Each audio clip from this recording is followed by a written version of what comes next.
Alright, let's talk about DK64 and talking about how it's. What I'm gonna say is that I still really like DK64. I mean, I still think it's quality wise, it sits with the best what Rare has to offer. Now, I always think it's boundary pushing. Sure, there are some things to be fixed, which I'm going to talk about now. First and foremost is the we're going to talk about that I do always want to address it, no matter how much I always want to address it, no matter how much I like the game. But I don't know what to talk about. Yeah, of course, it's the whole segregated item problem, like where you constantly have to backtrack to a tag barrel to in order to collect a certain item. Usually some colored bananas or blueprints or some colored coins. I mean, yeah, it is a very unfortunate that there's a consistent problem to DK6 in DK64. I mean, all I'll say is this, that many people complain about too much collecting, but that's not the problem. It's the real problem that's segregated. I mean, now again, I do say that first the segregated items problem.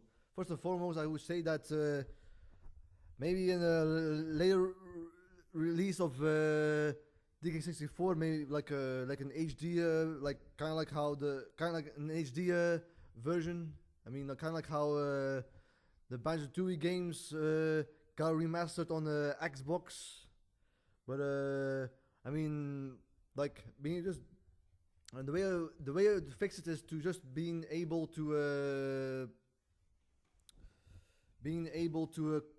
collect any color-coded items that with any color, like colored bananas, blueprints, and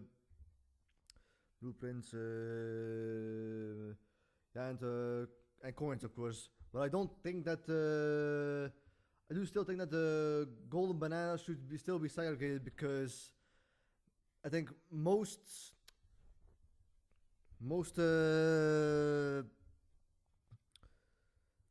it might actually I think it might actually trivialize some all of golden bananas. Like, I mean, most of the time you need the Kong's ability anyway, like a jetpack or whatever, or like wall climb or etc. All stuff like that. I mean, sometimes now most people would say being able to swap any Kongs at any time, which is of course a good solution. Not gonna lie, but I feel like it might actually kind of like break the game in half to a lot of. It might actually break the game actually in some regards. That's why I prefer actually my idea. But anyway, yeah. But like, here's another thing. Like the notes resetting and Banjo-Kazooie was fixed in the remasters, which of course very good, because that's one of the main reasons why I don't go as often back to the original Banjo-Kazooie, because that's the okay, that's not the main reason, but the fact that the notes resets if you die or leave the stage, which is of course very annoying and potentially worse than the segregation of Donkey Kong 64. Yeah, well, hold on. Yeah, then it was fixed. Like, imagine it wasn't fixed. I think that people might actually sing a different tune about Banjo-Kazooie. Again, how hard can it be to fix the problem of Donkey Kong 64, like the whole being able to collect any color-coded items? Yeah, and also here's another thing to reduce backtracking. Is to, if you hit a switch with, let's say, Chunky's face on it, you swap to Chunky, or you see a saxophone, you swap to Tiny. I mean, if you activate the switch, you swap to that with a specific Kong attached to it, like again, like Chunky's face, or a saxophone, or a peanut switch, or a coconut switch. If you hit that switch, you swap that Kong. Simple as that. I mean, that is that will also reduce the backtracking with a hole. Now there's of course some ability. Of course, you're gonna have to backtrack through certain abilities, like being able to lift boulders, like with Chunky, climb up steep hills with Lanky, etc., or long jumps with Tiny, and also etc. Yeah, and of course you're gonna have to backtrack a bit. Anyway, like now, actually, we played recently Banjo 2, and I find actually the backtracking to be actually worse. I mean, I find the game a lot more fun when you play with the sheet Super Banjo, where you run really fast. I mean, the moment I turned it off, my joint went drastically decreased, actually, which I find shocking, actually.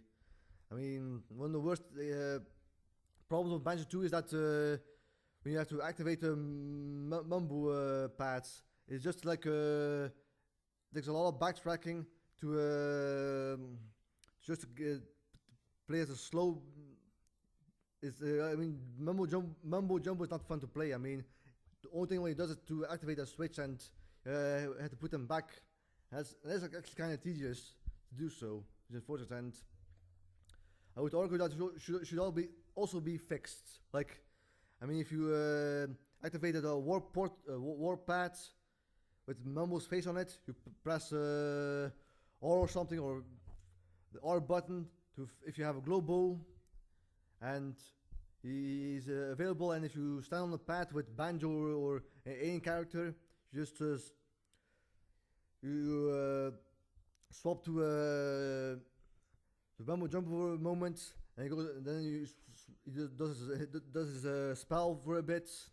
Maybe also being able to skip the cutscene, and then you after he done his magic, just swap back to Banjo or whatever. Again, now there are actually a lot of rare games. I have a lot of issues that there's a lot of issues with the rare games that I want to see fixed. Like I would also like to see the requirements of like just for Gemini to be cut in half. Like, I mean, or yeah, like the ship parts. I mean, like again.